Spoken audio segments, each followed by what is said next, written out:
binigyan muli ng pagkakataon si kabayan Jordan Clarkson. Nag-ala Kobe at Dirk Nowitzki si Brandon Ingram. Pisikalan sa labanan ng Toronto. Nag-trash talk pa sa crowd si Mikal Bridges. Tinampakan ng New York Knicks na baliktad pa yung laban sa dulo.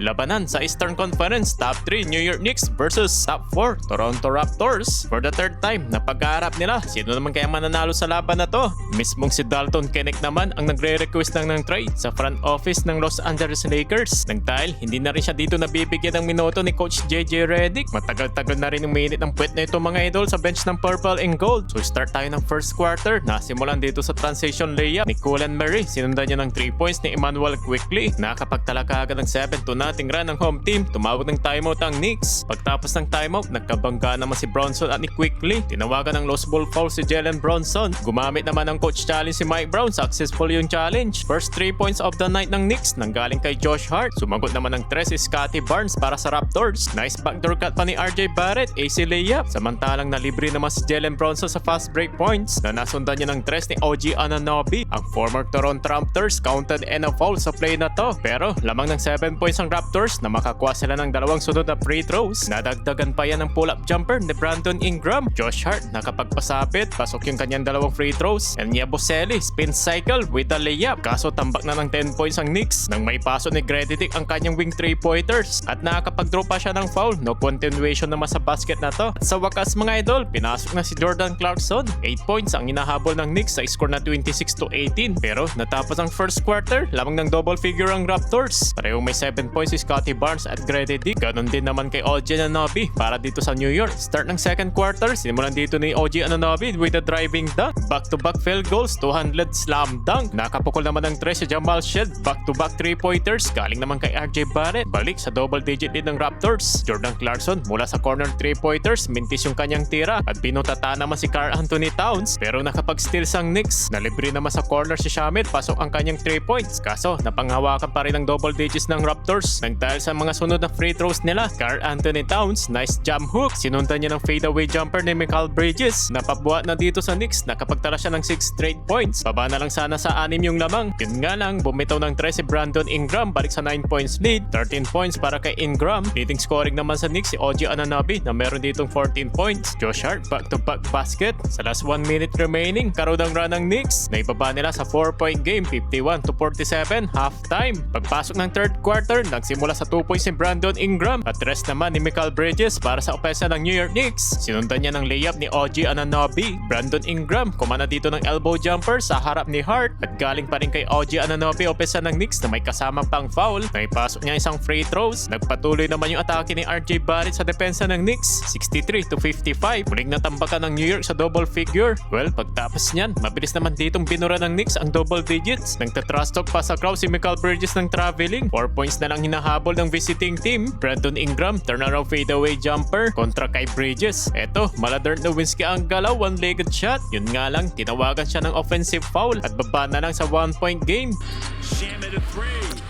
And New York Knicks for the first lead of the night. 23 points para kay OG Anunoby. Back-to-back field goals, Mikal Bridges in transition layup, 73-70. Timeout ang home team pero pagtapos ng timeout, si Mikal Bridges naman ang biglang nag-init. Natambakan na sa 9 points ang home team.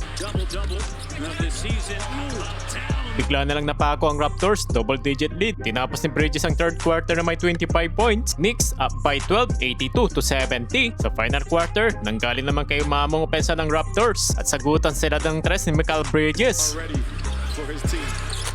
Nagpaulan naman ng 2 sunod na 3 ang Knicks galing kay Josh Hart at Landry Shamet. Nabigyan lamang ng 6 na minuto si Jordan Clarkson. 1 point lamang ang naitala ni Kabayan. Hindi na siya pinalik mga idol. Lamang na ng 16 points ang Knicks. Nalibre naman sa ilalim si Scottie Barnes. Slam dunk. Pero natambakan na ng malaki ang home team. Umabot yan sa 20 points lead mga idol. Bigla na lang nawala yung depensa ng Raptors dito sa fourth quarter. Nagre-relax na nga rin dito ang depensa ng Knicks. Leading scoring si Mikal Bridges with total of 30 points. At sa dulo mga idol, na-secure lang panalo ng New York Knicks.